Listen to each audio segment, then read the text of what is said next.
Arsenal versus Chelsea, Carabao Cup, second leg. Here we go again. And this, to me, is a must win.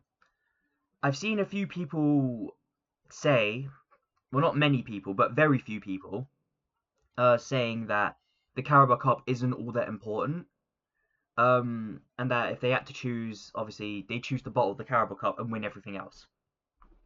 I agree with that sentiment, that that winning every other competition is better than winning a League Cup, but I still want to win the League Cup. And we're in a good position to do so now. There's no point in throwing the game away now, in throwing the cup away now. We have to go out and we have to show that we're serious. And if we win the League Cup, especially at this stage where we are right now, if we win the League Cup, I would be convinced that we could actually go all the way, that we would have the confidence, the motivation to go all the way, to cross the threshold that has been haunting us for so long, and we can go and win the league. But of course, that all entirely depends as well on how we play um, in the league matches before that. And we've got to put in performance. That performance against Leeds was unbelievable. I didn't recognize that tactic. That was a completely new tactic to me. Like completely. We still were heavily reliant on our wings. Don't get me wrong, but we played so directly. I'm so used to us going backward, sideways, and we've been doing it all season. And I swear it frustrated me so much. But that performance, that was winner's mentality right there. And we've got to keep that mentality going. We've got to keep those wins coming in. As I've said before, we've entered a point now where it's 14 games left in the league. I believe so, 14 games. And we are currently sitting 6 points clear. We have to beat Sunderland at home. And Sunderland at home isn't the same as Sunderland away. I'm not going to say that it's going to be an easy game. I never will. I don't think any game's easy. I think one way or another, teams will make it difficult. Especially because it's Arsenal and everyone seems to turn up against Arsenal. But if we can beat Leeds away, which is such a hostile atmosphere for us, by the way, you could hear it in the fans. They were 2-0 down and they were still chanting. They still thought they could get something. But if we can go there and get a 4-0 win, we can go against Sunderland at home and we can get a win. Easy. Well, I take that back. Not easy, but still. We very much are capable of doing it. Man City, on the other hand, they have to go to Anfield and play Liverpool. And Liverpool's on form right now. It's looking like a fair few Liverpool players are actually coming back as well. I need to double check that to be 100% sure, but I haven't really been paying attention to Liverpool. But still, that Liverpool team, they got a really good win against Newcastle United. 4-1, was it? And look, Newcastle United are no mugs. Man City, on the other hand, the vast majority of players in that Tottenham team were injured. They didn't have a striker other than Dominic Szoboszlai, and even Dominic Szoboszlai came off supposedly injured. I think he just twisted his ankle. But even he came off supposedly injured, and Man City still couldn't get the win. I think the pressure is mounting on Man City right now. And if we win against Sunderland, and we put that pressure on Man City, where they have to go to Anfield and they have to get a win, I think Man City choke. I do genuinely believe that. And if they choke and we're 9 points clear, 13 games left to play, it's ours to lose. Every game will be a countdown. Every game that we play will be an opportunity gone for us to fuck it up. And that's the way Man City are going to be looking at it. Every game now, an opportunity for Arsenal to mess it up. And we're going to be looking at it as an opportunity to prove why we're in the first place, to strengthen our position even more. And if we're 8 or 9 points clear, which hopefully we will be come the end of the week, then we will be in that kind of position where every single game is just a countdown for us now. But for now, let's not talk about that. Let's talk about Chelsea. And of course, with the Chelsea game, this game should have been out of sight already. We should have gone into this game 3-0, 3-0 up, 3-1 up minimum.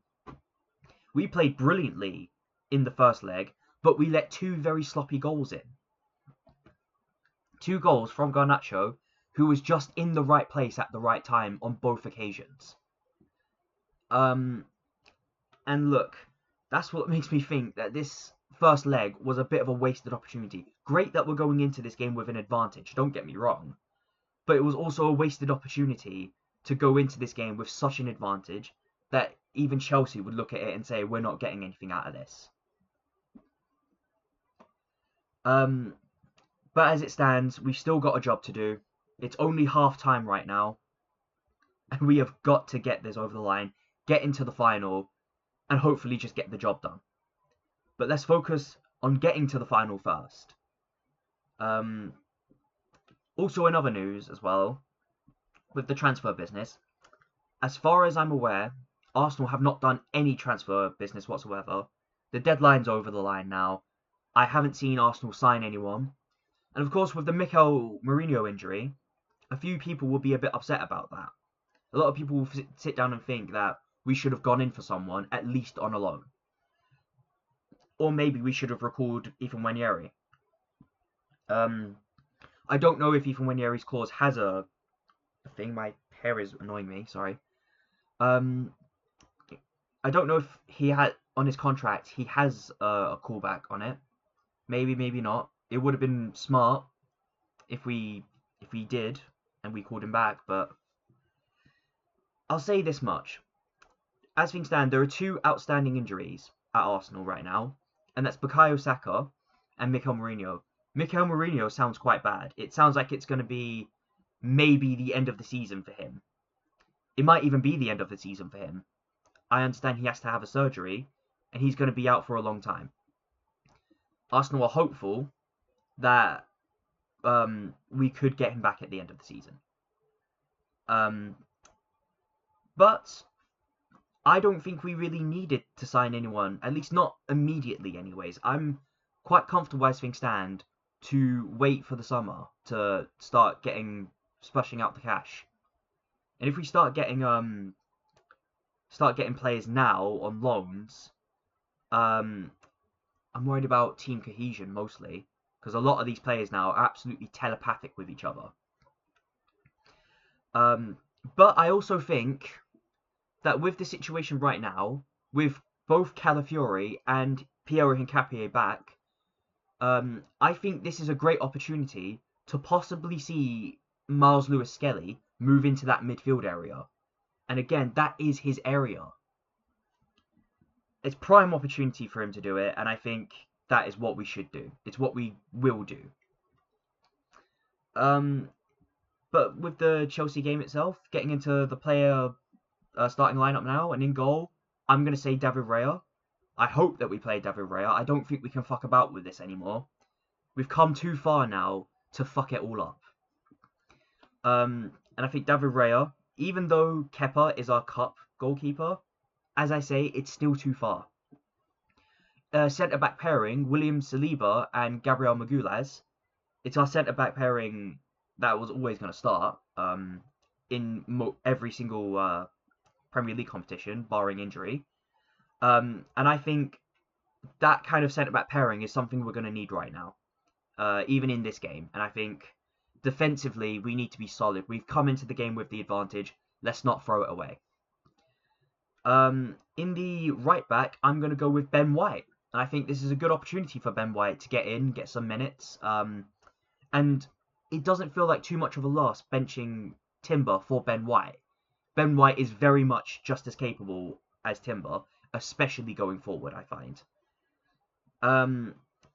In the left back, it's a bit of a debate for me, but I'm going to say Calafiori. I would have said Piero Hincapié, but I think Piero Hincapié is a good opportunity to get him some rest. And if Calafiori's not performing, we can substitute him on. In the midfield, I'm going to go with Zubimendi. I was very critical, don't get me wrong. Some people might even think I was harsh, but I was very critical of him with the Man United game. but that Leeds performance was unbelievable. It's like I'm watching. You compare the two matches, it's like I'm watching two different people. Um, and he's on a high right now, getting that goal, of course, and having a performance like that against Leeds at Ellen Road. And I think we need to continue that, and this will be a perfect game for him. With him, I am going to say, I'm tempted to say Rice, if I'm honest, but I feel like Rice might actually have to get a bit of a rest. I'll come back to that position in a moment. With him, I'm going to say that we can put out Kai Havertz. I want Kai Havertz in the midfield. And I know someone said, I can't remember who it was, but someone said put Kai Havertz up front. And whilst I do think Kai Havertz can play in that position, I think his best strength is the midfield, and we just need that strength to play through. In the other centre mid position, I'm still kind of deciding it. Maybe no, maybe I should actually play Declan Rice. I still think he is too important to this team. It's a bit of debate for me, and this is a very debatable one even for me. But I'm going to say play Declan Rice. I still think this game is way too important. Of course, I can understand anyone disagreeing. I think Rice will also need rest as well. Maybe we can substitute him off at an appropriate time, if I can speak English. Now on the right wing, I'm going to say Madueke. I understand that Saka's injury supposedly isn't that bad, but just don't risk it. Don't irritate it. Play Madueke. He's on a high right now against after getting a goal and assist against Leeds, and that goal that was an own goal. It was overturned and it was given as a Madueke goal, and it was a bloody beautiful goal at that. But yeah, no. Give him the time. Let him play out his high moment. Let him get into the nitty-gritty of a game like Chelsea. In the left wing position, I'm going to say Martinelli, and I think Martinelli's pace and, of course, his directness when he's one-on-one could very well see us through another goal or two. And in the striking position, I'm going to give Gyökeres a break, and I'm going to play Gabriel Jesus. And I think Gabriel Jesus' pace, combined with the goal that he scored as well, could very well see us through again. And I still think this is a very strong lineup. We haven't weakened in many areas whatsoever. But let me know what you think down below. Like, share, and comment, and please do subscribe. It really does help out the channel. And I will see you for the match review of Arsenal versus Chelsea. Goodbye for now.